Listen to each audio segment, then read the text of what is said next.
Olá, seja bem-vindo à Questão de Deus.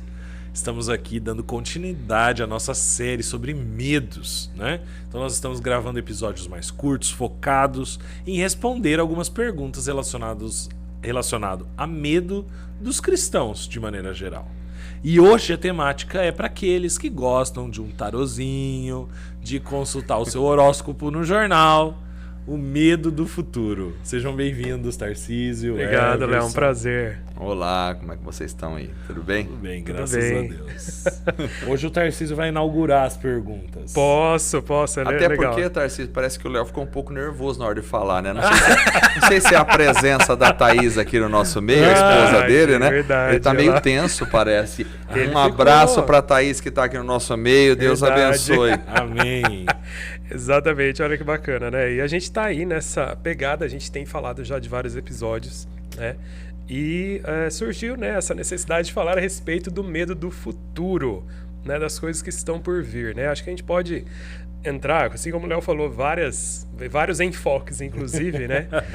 Mas o que assim, é uma dúvida, né? O que a gente pode fazer, né, baseado aí na Bíblia e tal, no mundo cristão, a respeito desse medo do futuro, né? Acho que todos nós temos a nossa caminhada cristã, a gente está lá aprendendo, e isso surge muito aí também a respeito do que vai acontecer. A gente tem os nossos planos, mas será que são os planos de Deus também? Eu acho que gera uma ansiedade, gera às vezes até medo também, como a gente falou a respeito do medo da morte em outro episódio, mas não vamos entrar especificamente sobre isso, mas sobre o futuro em si, em vida também, né, no caso. Que eu acho que vai estar ligado a questões de segurança, né?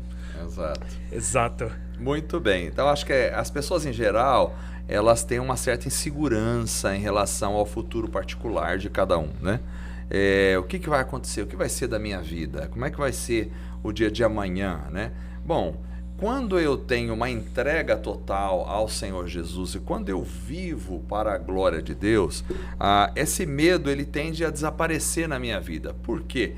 Porque eu entendo que Deus está no controle da vida. O Deus criador dos céus e da terra, do universo, de tudo aquilo que existe, o Deus que cuida, e diz a Bíblia que Ele sabe até a quantidade de cabelos que eu tenho na minha cabeça. Não seria um problema para mim o Tarcísio, mas o Léo, de repente, seria um problema. Então Deus sabe, né? Até as folhas que caem, Ele sabe dos passarinhos, Ele sabe das estrelas, Ele chama as estrelas pelo nome. Quer dizer, a grandiosidade de Deus, o amor de Deus, a soberania de Deus, o controle de Deus sobre o universo, isso tem que trazer paz ao meu coração e segurança, não ansiedade. Eu sei que o que virá, primeiro, o que virá amanhã não tem como eu saber, só Deus sabe do futuro. Eu não sei do futuro, porque eu sou um ser limitado. As pessoas, às vezes, nessa ansiedade para descobrir o futuro, então elas vão buscar elementos místicos, né? A leitura das estrelas, né? Os horóscopos, né? Como se o mês que eu nasci tem alguma coisa que vai dizer o que vai acontecer amanhã, né? Ou a leitura de cartas, ou a leitura de alguma coisa que vai tentar adivinhar. Vou dizer uma coisa para você. Tudo isso não passa de enganação, porque ninguém pode saber o que vai acontecer. O que pode existir é um prognóstico, né, baseado mais ou menos no meu histórico de vida, quer dizer, o camarada... Uma adivinhação. Exato, é uma adivinhação, mas essa adivinhação, às vezes, ela acerta, claro, né, porque assim, todo mundo está vivendo meio que um caos na sociedade. Então, se eu tiver um prognóstico de que a sua vida vai ter um monte de dificuldades no dia de amanhã, que você vai passar luta, tribulações, então eu não preciso nem estudar muito para saber que isso é uma realidade para todo mundo. Então a pessoa vai lá, às vezes, né? Aí às vezes os prognósticos são muito generalizados, né? Tem alguém na tua vida, mas todo mundo tem alguém na vida, né? Tem alguém que tá buscando o teu mal. Puxa, né? Quer dizer, jura, pronto, né? Nossa, tem alguém que tá buscando... Não, tem muita luta, eu vejo na sua vida. Eu posso fazer qualquer prognóstico, você também pode. É só você olhar de forma generalizada a vida do ser humano. Agora, de forma pormenorizada, ninguém sabe. Nós sabemos que a tendência do mundo é ir de mal a pior. Por quê? Porque se aproxima o reino do anticristo, né? Que será o reino do próprio Satanás na terra, quando Deus então retirar a sua igreja. Então assim, o prognóstico já divino para o mundo, profético, é um prognóstico que já é uma profecia, né? Não é uma adivinhação. A profecia do que vai acontecer é de caos, de calamidade, porque a iniquidade vai se multiplicar, né? E tudo. Então assim, olhando de uma forma geral, isso vai acontecer. Porém, o cristão precisa ter a fé, a confiança. Deus chega para Abraão e fala: Abraão, sai-te da tua terra, da casa do teu pai, da tua parentela, e vai para uma terra que eu te mostrarei. Far-te-ei uma grande nação e abençoarei a você. Aí Abraão, ele sai no escuro, porque Deus não fala qual é a terra. Deus não fala como é que vai ser o processo. Ele só vai. Só vai. Ele bota, a fé é botar o pé no escuro. É falar assim, então eu vou. Eu vou confiando na palavra de Deus. Então, se Deus está comigo, eu devo confiar na palavra de Deus, confiar na proteção de Deus, na caminhada com Deus e ir para frente, sem temer o futuro. Então, eu não devo ter medo do futuro. O futuro para o cristão é um futuro de alegria e paz no céu. Não temam, disse Jesus, aqueles que podem matar o corpo, mas não podem fazer nada com a alma, porque o corpo é passageiro. Mas tema aquele que pode lançar o corpo e a alma no inferno. Então assim, nós não devemos ter medo do futuro, nós devemos caminhar confiando em Deus. É uma maravilha, né? Porque Deus pede pra gente descansar nele. Mas nós vivemos a sociedade mais ansiosa e medicada de todas. Exato. Tanto é um crescimento das farmácias, né? Nossa. Aqui em Prudente mesmo eu vejo um crescimento. Né? Acho que eu vou abrir uma também, porque deve estar dando muito dinheiro. Exatamente. Isso mostra que a população está doente, né? Está consumindo cada vez mais medicamento. Nessa lógica, Everson, de uma pessoa ansiosa, perguntando para você como uma pessoa ansiosa que tem experiência com a ansiedade, além da oração, enfim, que elemento o cristão pode considerar? Será que ele é ansioso porque a fé dele é fraca? Ou porque falta-lhe oração? O que esse cristão ansioso pode fazer para descansar mais em Cristo? Exato. Bom, todo ser humano, pela própria natureza humana, o novo sempre produz uma certa ansiedade. Quer dizer, às vezes eu vou ter que mudar de emprego. Então eu vou para outro emprego novo, algo que eu nunca fui e tal. Vou fazer uma viagem para um lugar onde eu nunca estive. Né? Vou passar uma situação, estou passando uma situação de enfermidade a qual eu nunca tive antes. Vou precisar fazer uma cirurgia. Tudo isso gera uma certa ansiedade. Isso é normal e é natural do ser humano. Porque você vai estar lidando com uma situação nova que você ainda não passou por ela. Então isso leva a uma certa ansiedade. Agora, há uma medida em que essa ansiedade ela começa a se avolumar a ponto de tomar conta da pessoa. Então, uma pessoa ter uma certa ansiedade é natural. Nunca fui num lugar, tem que ir a primeira vez. Então, uma certa ansiedade é natural. Agora, aquela ansiedade tomar conta do indivíduo a ponto de travar ele ou a ponto de deixar ele a poder de remédios, isso aí não é normal. Isso já é um problema. É claro que tem pessoas que são acometidas por uma ansiedade por questões químicas do cérebro, que precisam ser repostas e tal, hormonais, e aí vem a depressão, alguma coisa assim, química. Então, acho que nesses casos cabe o medicamento, obviamente. Uma pessoa que precisa fazer uma reposição hormonal. Mas há pessoas que são ansiosas demais porque elas querem tudo rápido, tudo na hora, ou elas não querem viver situações que as tirem de sua comodidade, porque o que mais nós temos são situações que nos arrancam do nosso comodismo, né? Então, às vezes está tudo bem no emprego, perdi o emprego, arrancou você da sua comodidade. Ou eu tenho que ir para uma coisa nova. Então, as pessoas não querem viver, às vezes, isso. Então, como é que o cristão deve fazer? O cristão deve confiar que Deus está no controle da vida. Se Deus é Senhor e é soberano, Ele está no controle da minha vida. E Ele não vai deixar que nada aconteça comigo que fuja do controle dEle, porque nada pode fugir do controle dEle. Então, seja o que estiver acontecendo comigo, seja ruim ou bom, Deus está no controle. Aquilo que acontece comigo deve servir de crescimento espiritual para mim. Seja ruim ou seja bom. Tem coisas ruins que acontecem que trazem um crescimento, uma maturidade espiritual. Então, como é que um cristão vai viver com as ansiedades da vida? Primeiro, ele deve encher o coração da palavra de Deus.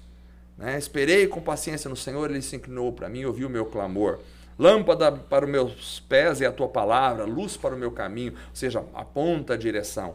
Então eu não estou perdido. A palavra de Deus, ela é lâmpada para o meu caminho, para a minha senda, para a minha caminhada, para a minha vida. Então, o que um cristão precisa fazer? Primeiro, encher o coração. O problema é que muitos cristãos nem leem a palavra, nem meditam na palavra. Então, eu devo encher o meu coração com a palavra de Deus. A palavra, a fé vem pelo ouvir a palavra de Deus. A palavra de Deus vai produzir a fé. A fé vai trazer a tranquilidade. Quanto mais fé você tem, fé é confiança, acreditar no que não se vê.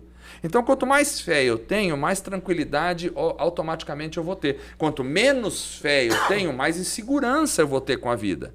Então, quando eu encho o meu coração com a palavra, quando eu medito na palavra de Deus, e quando eu procuro viver a palavra de Deus, essa palavra vai trazer uma fé ao meu coração, e essa fé vai me produzir o descanso e a paz necessária. Por outro lado, também a falta de paz pode ser a falta de comunhão com o Espírito Santo, porque a Bíblia diz, o apóstolo Paulo fala lá em Gálatas, que o fruto do Espírito é amor, alegria, paz, paciência, longanimidade, benignidade, bondade, fidelidade. Então, assim, a paz é um fruto do Espírito Santo habitando em mim. Quer dizer, se eu não tenho paz, não é alguém por um momento passar por uma tribulação, ficar angustiado por um momento. Alguém que não tem paz como parte da sua vida, alguma coisa está errada. Está faltando a comunhão com o Espírito Santo. Pode ser que esteja faltando nessa realidade a salvação em Cristo. Pode estar faltando uma vida eterna com Cristo. Pode estar faltando um novo nascimento, um arrependimento, uma entrega a Jesus, onde eu sou transformado. Porque quando Cristo está em mim, o Espírito Santo está em mim. E o Espírito Santo, ele vai produzir a paz. E a paz vai me trazer essa estabilidade de vida. Então, assim, aquela insegurança, aquela ansiedade crescente no meu coração, que me domina, mostra que alguma coisa está errada. Seja no sentido biológico, ou seja no sentido emocional, espiritual. Se for no sentido emocional e espiritual, ou está faltando encher meu coração com a palavra, ou está faltando eu ter essa fé que me faz descansar em Deus, ou está faltando uma comunhão mais profunda com o Espírito Santo que vai, ou está faltando acreditar que Deus está no controle da vida e da minha vida, e que eu, a bem da verdade, nós temos muito pouco controle da nossa, não temos nenhum controle. A gente não sabe nem se daqui a 5 minutos, na hora que a gente sair daqui, vamos acabar esse podcast vivo. Um de nós pode morrer no ar aqui, entendeu? Então, assim, nós não sabemos nada, não sabemos nem se vamos chegar em casa hoje à noite, porque a vida, ela é assim, ela é cheia de altos e baixos, de incontingência. Então, assim, o que nós precisamos entender é que Deus está no controle da vida e que nada vai acontecer comigo sem que Deus saiba. E queira. E se aconteceu, o Senhor está no controle. E quis. Ponto final. Amém. Legal, né? Que maravilha, né? Pra você ver, às vezes a gente tem medos aí que estão instalados em nós e a gente fica buscando respostas no mundo, quando a resposta tá aí, dentro de você, e se chama Espírito Santo. Muito boa fala, né, Everson? Acho que nós estamos chegando no final desse episódio. E se você tá acompanhando a gente, que maravilha, deixa sua curtida, se inscreva no canal. E se você caiu aqui pela primeira vez, nós estamos falando dos medos dos cristãos de maneira geral, mas o canal tem muito conteúdo ligado a questão de Deus. E aí eu quero só complementar dizendo assim, quando ter medo do futuro? Pode ter medo do futuro se você estiver construindo o teu futuro e tudo estiver nas suas mãos. Pode ter muito medo, porque você não tem o controle do futuro. Agora, nem capacidade para construir. Agora, se você deixar o teu futuro nas mãos de Deus, pode descansar em paz, que Deus está no controle e tudo vai ser bom para você. Legal, tem só um versículo que eu lembrei aqui também, só para finalizar, que eu achei que vai... Fiz o encerramento, vocês perceberam? A gente não tem o controle de nada, vamos seguir esse mais nada, né? Nesse podcast, tô brincando. Ó, então... Não, é que você falou a respeito do Espírito, né? E eu acho que eu lembrei direto aqui, né? Que fala a respeito em João 3,8, né? O vento sopra onde quer e ouves a sua voz, mas não sabes de onde vem, nem para onde vai. Assim é todo aquele que é nascido do Espírito. Então, não sabe para onde vai, não está fazendo projeções ali também. Até porque o Espírito ninguém está comanda. levado, ele faz um trocadilho no grego, né? É. Pnei, que é o vento, né? Com pneuma, que é espírito. Então ele pega o só espírito. Que eu lembrei assim agora, né? tipo assim, de última hora.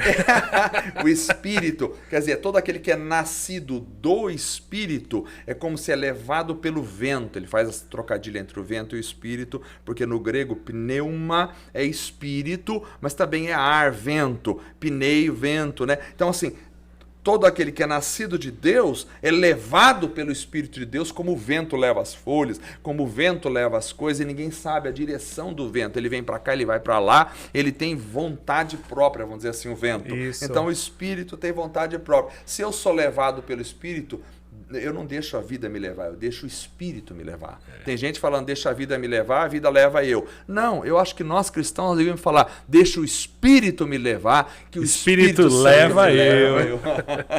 Bacana. Para todos os lugares. Amém. Que Exatamente. maravilha, hein?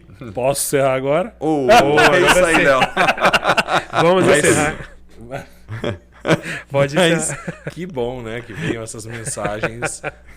Talvez essa mensagem final, essa fala final, era algo que você precisava ouvir aí do outro lado. Então, nos espere no próximo Medo. É isso aí. Exatamente. Valeu, até mais. Tchau, tchau. Tchau. Tchau.